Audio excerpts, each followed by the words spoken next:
was no question that we needed to do something about Lakeview. We had received complaints about how people were being treated at Lakeview for a number of years.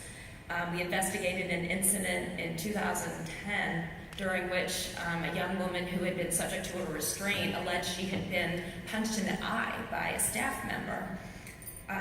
We did investigate that. We found all kinds of problems with them not following treatment plans, not having adequate staff, not really respecting individuals' needs and wants. And we brought those concerns to Lakeview, and we also brought them to our state's Bureau of Licensing, and our concerns were ignored. But when Corey died, he was a 22-year-old young man. He'd been at Lakeview for only 72 days, and when we learned that during his 72 days at Lakeview, he had lost almost 50 pounds.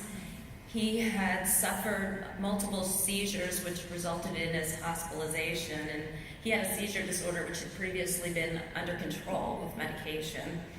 And when the people in his home community notified us that all this stuff was going on and no one seemed to really care very much at Lakeview, they didn't seem to be doing much to work with him when they saw he was losing all this weight, and they really felt that his death could have been prevented.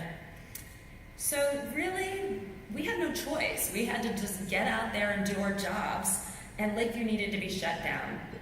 And ultimately, what got the job done was really hard work and determination on the part of a lot of people, not just Disability Rights Center, but also by Senator Maggie Hassan, who was then our governor, and also the coverage that we were able to secure from the media, and especially Jack Rodolico, who shares this award.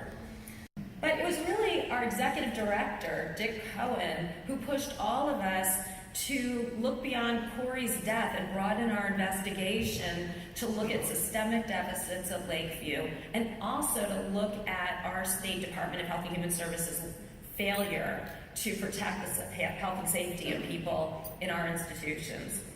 And we needed our state officials to take action. And fortunately, we had hope with Governor Hassan, and it's not an exaggeration to say that Lakeview's closure would not have happened, nor would the improved action and attention that our department now pays to its licensed facilities. It would not happen without Governor Hassan's swift response to our reports.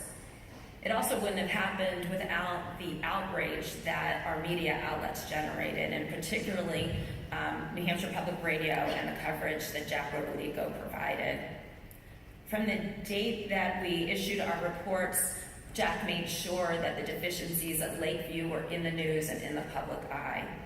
He didn't just limit his reporting to the incidents that were outlined in our reports, but he reported on ongoing abuse that happened even under the Department of Health and Human Services oversight.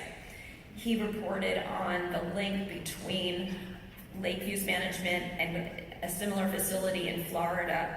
And through his reporting with the Center for Investigative Reporting and Reveal, he brought national attention to how profit-making entities like Lakeview warehouse people with disabilities benefiting and collecting Medicaid reimbursement for substandard care.